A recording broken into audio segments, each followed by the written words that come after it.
La celebración de la cabalgata de Reyes, una tradición profundamente arraigada en la cultura española y uno de los momentos más mágicos del año para miles de niños, este año ha estado marcada por eventos que van mucho más allá de la simple festividad. Aunque en muchas provincias se decidió adelantar el desfile para que las familias pudieran disfrutarlo con mayor tranquilidad, lo que debía ser un día dedicado a la ilusión infantil y al disfrute colectivo terminó convertido en un foco de controversia, tensiones sociales y manifestaciones políticas que han polarizado a la opinión pública de manera contundente. Uno de los episodios más impactantes se produjo en Sevilla, específicamente en la famosa calle de la Asunción, durante el paso de la cabalgata. En este lugar, el presidente Pedro Sánchez fue objeto de abucheos, gritos y hasta insultos por parte de un sector del público asistente. Los gritos resonaron con tal fuerza que no pudieron ser ignorados ni por quienes estaban allí presentes ni por los medios que cubrían el evento. La escena generó una mezcla de desconcierto, incomodidad y tristeza, especialmente entre las familias que habían acudido con niños pequeños para disfrutar del espectáculo. Este tipo de situaciones plantea una reflexión importante. ¿Es apropiado trasladar el descontento político a un evento familiar pensado para los más pequeños? Mientras algunos defienden el derecho legítimo de los ciudadanos a expresar su malestar ante las decisiones gubernamentales, otros consideran que existen límites éticos que no deberían cruzarse, especialmente cuando hay niños de por medio. La inocencia y la magia de una festividad como la cabalgata de Reyes deberían estar protegidas de cualquier tipo de confrontación ideológica, pero lo sucedido demuestra que las tensiones sociales actuales son tan intensas que incluso los espacios más tradicionales y simbólicos se ven afectados por ellas. Sin embargo, este incidente no fue el único elemento polémico de la jornada. En un acto que rápidamente se volvió viral en redes sociales, la conocida marca sevillana de calcetines Pepe Relés colgó en su balcón una gran imagen del Sagrado Corazón de Jesús, visible para todos los asistentes a la cabalgata. Este gesto, cargado de simbolismo religioso, fue interpretado por muchos como una declaración explícita en un contexto político y social donde las expresiones de fe se han convertido, a su vez, en objeto de debate. No es la primera vez que un símbolo religioso desata controversia en España, pero la elección de exhibirlo en un evento tan masivo y significativo como la cabalgata de Reyes generó una ola de comentarios tanto a favor como en contra. Este hecho recordó una reciente polémica en televisión española, donde la aparición de estampas religiosas en ciertos programas provocó un revuelo considerable. Algunos sectores interpretaron el gesto de Pepe Relés como una respuesta a esa controversia, mientras que otros lo vieron como una simple reafirmación de valores tradicionales. Sea cual sea la interpretación, lo cierto es que la imagen del Sagrado Corazón de Jesús en pleno centro de Sevilla no pasó desapercibida, y su impacto se sintió más allá de las fronteras de Andalucía. Por si esto fuera poco, otra escena viral que se dio durante la cabalgata fue el paso de un grupo de policías montados en caballos, quienes portaban la bandera de España mientras sonaba el himno nacional. Este momento, que algunos calificaron como un homenaje a los valores patrios, fue duramente criticado por otros, quienes lo consideraron una politización innecesaria de un evento que debería centrarse en los niños y sus familias. Las redes sociales, como era de esperarse, se llenaron de opiniones enfrentadas, y el debate sobre el papel de los símbolos nacionales en actos culturales volvió a estar en el centro de la conversación. Mientras tanto, en Valencia, una región que aún se recupera de las devastadoras inundaciones que afectaron a miles de personas, la situación adquirió tintes aún más complejos. La solidaridad ciudadana ha sido clave para llevar ayuda a las familias afectadas, especialmente en forma de juguetes para los más pequeños, quienes han sido los más golpeados emocionalmente por esta tragedia. Sin embargo, este esfuerzo comunitario contrasta de manera alarmante con la respuesta gubernamental, que no solo ha sido insuficiente en términos de recursos y apoyo, sino que además ha generado indignación por decisiones que muchos consideran equivocadas. En un giro sorprendente, el Ministerio del Interior, dirigido por Fernando Grande Marlaska, decidió abrir un expediente disciplinario contra un agente de la Policía Nacional que había expresado públicamente su frustración hacia los saqueadores que aprovecharon la tragedia para cometer actos delictivos. Este expediente, presentado tras una denuncia del partido político Sumar, liderado por Yolanda Díaz, ha sido visto como un ataque directo a quienes intentan proteger a las comunidades afectadas por la catástrofe. Para muchos, esta decisión refleja una desconexión total entre las prioridades del gobierno y las necesidades reales de los ciudadanos. El agente de la Policía Nacional involucrado en esta controversia se ha convertido, casi de manera inesperada, en el epicentro de un debate que refleja las profundas divisiones y tensiones que atraviesan la sociedad española. Este policía, en un gesto que para muchos simboliza la voz de quienes están en la primera línea enfrentando las consecuencias de las crisis, expresó públicamente su frustración al ver cómo, en medio de la devastación causada por las recientes inundaciones en Valencia, grupos de saqueadores actuaban con total impunidad, aprovechándose del caos para robar y causar aún más sufrimiento a las familias afectadas. Lo que inicialmente parecía ser un simple desahogo personal en redes sociales, rápidamente escaló hasta convertirse en un tema de discusión nacional, exponiendo fallas sistémicas en la gestión de crisis, la percepción pública de las instituciones y el manejo político de las emergencias. La indignación colectiva no tardó en hacerse sentir.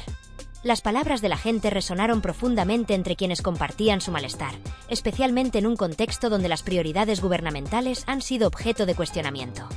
La sanción impuesta al policía por expresar su frustración, en lugar de dirigirse contra los saqueadores que aprovecharon una tragedia para delinquir, ha sido vista por muchos como un claro ejemplo de la desconexión entre las instituciones y las realidades que enfrenta la ciudadanía. Esta decisión, promovida tras una denuncia del partido Sumar, liderado por Yolanda Díaz, se ha interpretado como un intento de silenciar a quienes se atreven a señalar las deficiencias del sistema, mientras los verdaderos responsables de actos delictivos quedan fuera del foco de atención. El caso de este agente no puede entenderse en aislamiento.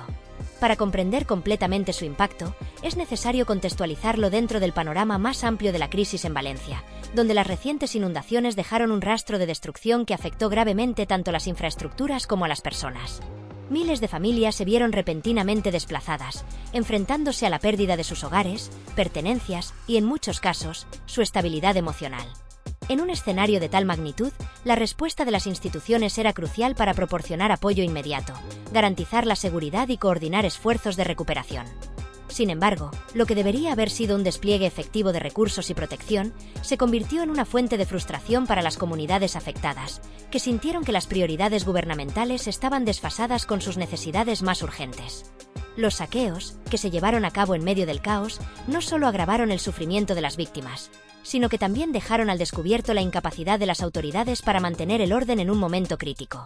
Estos actos delictivos, cometidos por individuos que aprovecharon la tragedia para su propio beneficio, deberían haber sido enfrentados con una respuesta contundente. En lugar de ello, la atención de las autoridades se desvió hacia la sanción del policía que, aunque expresando su frustración de manera contundente, reflejaba la voz de muchos que sentían que el sistema les había fallado.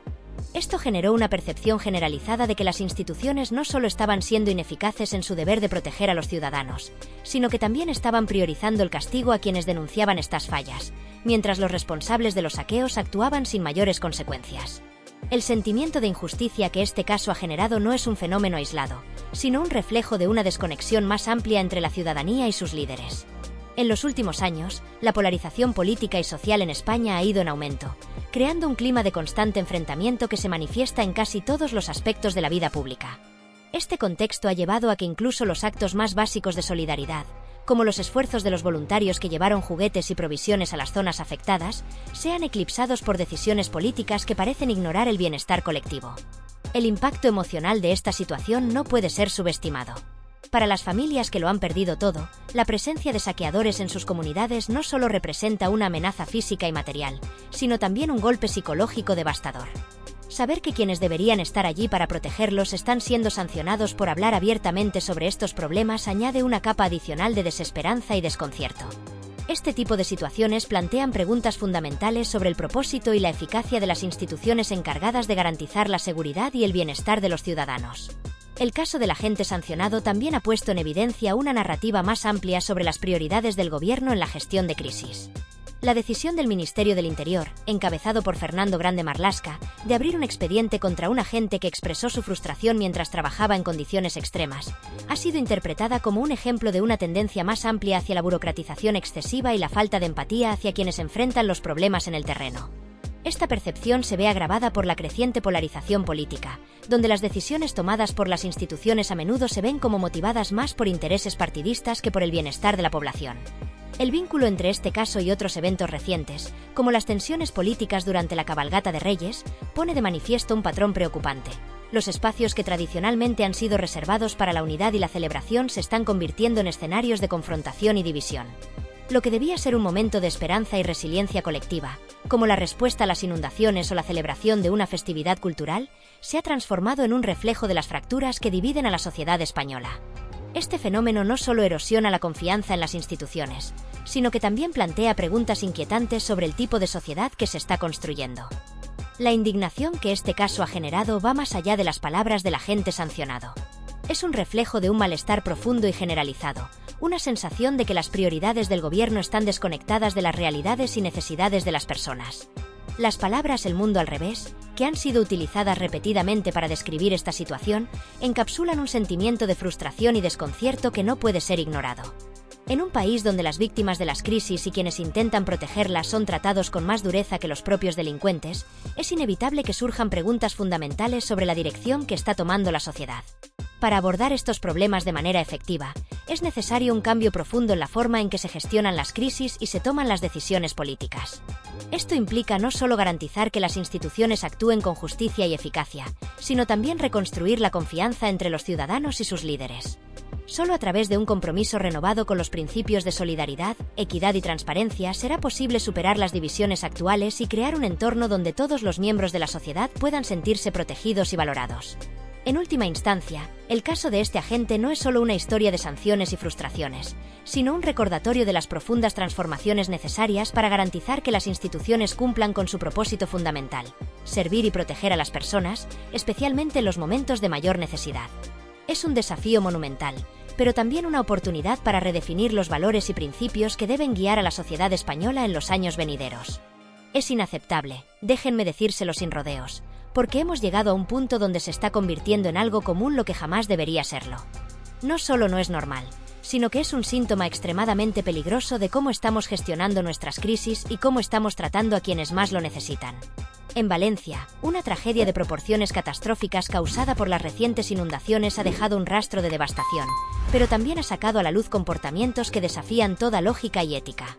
Grupos organizados, bandas que claramente se prepararon para aprovechar el caos, llegaron intencionadamente a las zonas afectadas con el objetivo de delinquir. No hablamos de pequeños robos o hurtos aislados, hablamos de acciones premeditadas y absolutamente despreciables. La ocupación ilegal de viviendas, el saqueo de joyas y bienes de familias que lo habían perdido todo, e incluso la profanación de pertenencias de personas fallecidas. Esto no solo es un crimen, es una afrenta directa contra los valores más fundamentales de cualquier sociedad que se precie de ser justa y solidaria. Pero lo que resulta aún más alarmante no son solo los actos de estos delincuentes, sino la respuesta, o la falta de ella, por parte del gobierno. En lugar de priorizar la detención de quienes cometieron estos actos atroces, las autoridades se apresuraron a perseguir a personas que, en comparación, no representaban un verdadero peligro. Un ejemplo que ilustra esta desconexión es el caso de un hombre que golpeó con un palo un vehículo oficial del presidente Pedro Sánchez, causando daños insignificantes. Este individuo fue arrestado casi de inmediato, mientras que los saqueadores continuaban operando con relativa impunidad en las zonas devastadas. Pero la indignación no termina ahí. Un caso que ha resonado profundamente en la opinión pública es el de un agente de la Policía Nacional que, después de trasladarse a Valencia para trabajar en la zona cero de la tragedia, expresó abiertamente su frustración y enojo en una entrevista televisiva en el programa de Joaquín Prat. Esta agente, visiblemente afectada por lo que había presenciado, relató con crudeza cómo los saqueadores actuaban a plena luz del día, ocupaban propiedades y robaban sin temor a las consecuencias. Su testimonio, lejos de ser una simple queja, era un grito de desesperación, un llamado de atención sobre la falta de acción y coordinación por parte de las autoridades. En un momento de frustración, la gente llegó a decir que estaba dispuesta a enfrentar las consecuencias legales si ello significaba proteger a las familias afectadas. Sus palabras, aunque fuertes, no eran más que un reflejo de la impotencia y el agotamiento de quienes están en la primera línea enfrentando estas crisis. En lugar de recibir apoyo por parte de las instituciones, esta gente fue objeto de críticas y procedimientos legales, lo que no hizo más que intensificar la percepción de que las prioridades del gobierno están completamente desalineadas con las necesidades reales de la población. Lo que resulta más preocupante es que este tipo de respuestas parecen haberse convertido en una constante. No estamos hablando de un caso aislado, sino de un patrón que se repite en distintas crisis. En lugar de centrarse en perseguir a los responsables de actos delictivos graves, las autoridades parecen más preocupadas por silenciar a quienes denuncian las deficiencias del sistema. Esto genera un clima de desconfianza y frustración que, lejos de resolverse, sigue creciendo con cada nueva crisis. Además, el testimonio de la gente dejó claro que su denuncia no tenía que ver con nacionalidades ni con un afán de señalar a personas por su origen. Lo que denunciaba era la utilización de una tragedia para lucrarse a costa del sufrimiento ajeno, algo que debería indignar a cualquier persona, independientemente de su ideología o creencias. Como ella misma señaló, poco importa si los saqueadores eran rusos, rumanos, marroquíes o de cualquier otra nacionalidad. Lo verdaderamente relevante es que estos actos no deberían tener cabida en una sociedad civilizada. Mi propia experiencia en Valencia me ha permitido comprender aún más la magnitud de esta tragedia. Estuve allí desde los primeros días tras las inundaciones y regresé varias veces para intentar entender lo que estaba sucediendo. Lo que vi fue devastador. Municipios enteros arrasados por el agua, miles de vehículos destruidos y cientos de familias que lo habían perdido todo. Pero lo que más me impactó fue la desconexión entre lo que observaba en el terreno y las cifras oficiales que se presentaban. Se hablaba de un número limitado de fallecidos y desaparecidos, pero los datos no parecían reflejar la realidad que vivían estas comunidades. Un detalle que llamó especialmente mi atención fue la manera en que se clasificaron las muertes causadas por la riada. Muchas de las personas que fallecieron en sus vehículos mientras intentaban escapar del agua no fueron incluidas en las estadísticas de víctimas de la Dana. En su lugar, estas muertes fueron catalogadas como accidentes de tráfico, lo que no solo distorsiona la realidad de la tragedia, sino que también priva a las familias afectadas de las indemnizaciones prometidas por el gobierno. Esta decisión no es un simple tecnicismo. Es una muestra de insensibilidad que añade una capa más de sufrimiento a quienes ya enfrentan una situación desesperada. La situación en Valencia sigue siendo desesperante. Los efectos de las recientes inundaciones han dejado una huella imborrable en el tejido social, económico y emocional de esta comunidad. Aunque el desastre ocurrió hace semanas, las consecuencias están lejos de ser solucionadas, y para muchas familias, el futuro sigue siendo incierto. Numerosas viviendas permanecen completamente inhabitables, con estructuras debilitadas, techos derrumbados y paredes que amenazan con colapsar en cualquier momento. En algunas zonas, los habitantes ni siquiera han podido recuperar pertenencias básicas, pues sus hogares siguen llenos de barro y escombros, un testimonio mudo de la fuerza devastadora del agua. Cientos de familias viven actualmente desplazadas, separadas de sus barrios, de sus vecinos y, en muchos casos, de sus propias raíces. Estas personas no solo enfrentan la pérdida de sus propiedades, sino también el trauma de haber sido despojadas de su sentido de seguridad y estabilidad. Para aquellos que han encontrado refugio temporal en casas de familiares, albergues o incluso instalaciones improvisadas, la incertidumbre es constante. Se preguntan cuándo podrán regresar a sus hogares o si alguna vez podrán hacerlo. En otros casos, las familias han tenido que abandonar sus pueblos por completo, en busca de un lugar seguro donde comenzar de nuevo, una decisión desgarradora que refleja la gravedad de la situación. La falta de rehabilitación de los colegios es otro aspecto que agrava la crisis. Decenas de niños han sido reubicados en otras escuelas, muchas veces a kilómetros de distancia de sus hogares temporales.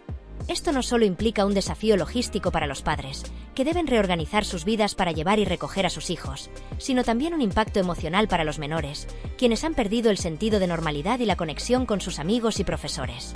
La infancia, que debería estar marcada por la estabilidad y la rutina, se ha convertido para estos niños en un periodo de incertidumbre y adaptación forzada. Las autoridades locales, lejos de dar respuestas concretas, han sido incapaces de proporcionar plazos claros para la reparación de las instalaciones educativas dañadas. Por otro lado, los escombros y los vehículos arrastrados por la riada siguen siendo un recordatorio constante de la magnitud de la devastación. Calles enteras permanecen bloqueadas por restos de lo que antes eran casas, negocios o automóviles, mientras que las imágenes de coches sumergidos en barrancos y barrizales se han convertido en parte del paisaje cotidiano. Los cementerios de coches, improvisados en zonas abiertas, son una señal del caos logístico que impera en la recuperación. Este desorden visual no solo afecta a la estética de las comunidades, sino que también perpetúa el sentimiento de abandono entre los afectados, quienes ven cómo los días y las semanas pasan sin que las autoridades ofrezcan soluciones claras o efectivas. Lo más indignante es que, frente a este escenario, la respuesta institucional ha sido alarmantemente lenta y descoordinada. Las promesas iniciales de ayudas rápidas y eficientes se han diluido en un laberinto burocrático que ha frustrado a quienes más necesitan apoyo. Las familias afectadas no solo están luchando contra las pérdidas materiales y emocionales, sino también contra un sistema que parece diseñado para complicar el acceso a los recursos necesarios. Formularios interminables, requisitos poco claros y una falta general de comunicación han convertido lo que debería ser un proceso de ayuda en una fuente adicional de estrés y desesperación. En muchos casos, las personas se sienten abandonadas, como si su sufrimiento no fuera una prioridad para quienes tienen el poder de cambiar las cosas. A este panorama ya sombrío se suma el impacto de los saqueos, que han dejado una herida abierta en las comunidades afectadas. Los actos de delincuencia que ocurrieron en los días posteriores a la riada no solo agravaron las pérdidas materiales, sino que también minaron el sentido de seguridad y confianza entre los residentes. Ver cómo los saqueadores operaban con relativa impunidad, mientras las fuerzas del orden parecían desbordadas, o en algunos casos, ausentes, ha generado un sentimiento de impotencia que aún perdura. Peor aún, el hecho de que quienes deberían garantizar el orden y la seguridad estén siendo sancionados por denunciar estas injusticias añade una capa adicional de indignación. El caso de los agentes que han alzado la voz contra los saqueos y la falta de acción gubernamental es emblemático de una gestión que prioriza la apariencia sobre las soluciones reales. Estas personas, que han arriesgado su reputación e incluso su empleo para señalar lo que está mal, deberían ser valoradas por su valentía y compromiso con la verdad. Sin embargo, en lugar de recibir apoyo, han sido objeto de represalias, lo que refleja un sistema más interesado en silenciar las críticas que en abordar los problemas de fondo. Este patrón no solo es injusto, sino profundamente dañino, pues desalienta a otros a hablar y perpetúa un ciclo de inacción e irresponsabilidad. Es hora de que exijamos cambios reales. No podemos seguir siendo testigos de cómo las familias afectadas por tragedias como esta quedan abandonadas, enfrentando solas las devastadoras consecuencias de eventos que escapan por completo a su control. Estas personas no solo han perdido sus hogares, sus bienes materiales y, en muchos casos, sus medios de vida, sino que también están siendo víctimas de un sistema que parece incapaz de priorizar sus necesidades más urgentes. No podemos tolerar que quienes han sufrido tanto sean empujados a un nuevo nivel de desesperación, esta vez causado por la indiferencia y la ineficiencia de las instituciones que deberían estar ahí para protegerlas y apoyarlas. Tampoco podemos aceptar que las instituciones, en lugar de enfocarse en soluciones reales, sigan priorizando su imagen y los procedimientos burocráticos por encima del bienestar de las personas. Es indignante ver cómo las promesas de ayuda rápida y eficiente se convierten en un laberinto de trámites y excusas, mientras las familias afectadas luchan por sobrevivir. Cada responsable debe rendir cuentas, desde los delincuentes que saquean en medio del caos, aprovechándose de la vulnerabilidad de los demás, hasta los gestores públicos que han fallado rotundamente en su deber de proteger y asistir a los ciudadanos en su hora más oscura. Este no es un problema exclusivo de Valencia. Es un reflejo de las deficiencias estructurales de un sistema que claramente necesita una reforma profunda y urgente. Esta tragedia debería servir como un recordatorio contundente de que no basta con reaccionar ante las crisis una vez que han ocurrido. Es necesario un enfoque preventivo que permita identificar riesgos y preparar respuestas efectivas antes de que las situaciones lleguen a un punto crítico. Pero también es fundamental que, cuando las crisis sucedan, la respuesta no se limite a reconstruir lo perdido de forma superficial. No estamos hablando solo de levantar edificios o reparar carreteras. Estamos hablando de algo mucho más profundo. Restaurar la confianza de las personas en las instituciones, devolverles la estabilidad emocional y económica y fortalecer el sentido de comunidad en las zonas afectadas. Las lecciones que aprendamos de esta experiencia deben convertirse en un catalizador para el cambio. No podemos permitir que algo así vuelva a ocurrir sin que estemos mejor preparados, tanto a nivel logístico como humano.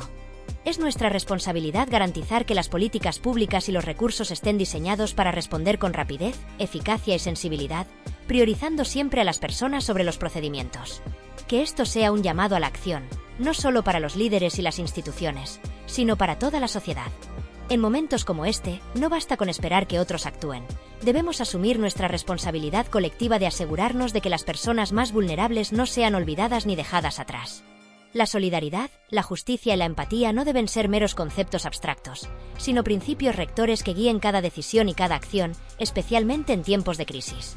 Solo trabajando juntos, exigiendo transparencia y responsabilidad y manteniendo el foco en lo que realmente importa, podremos construir una sociedad más resiliente, justa y preparada para enfrentar los desafíos del futuro. Porque el verdadero éxito de una comunidad no se mide por la ausencia de crisis, sino por la forma en que respondemos y nos levantamos juntos después de ellas.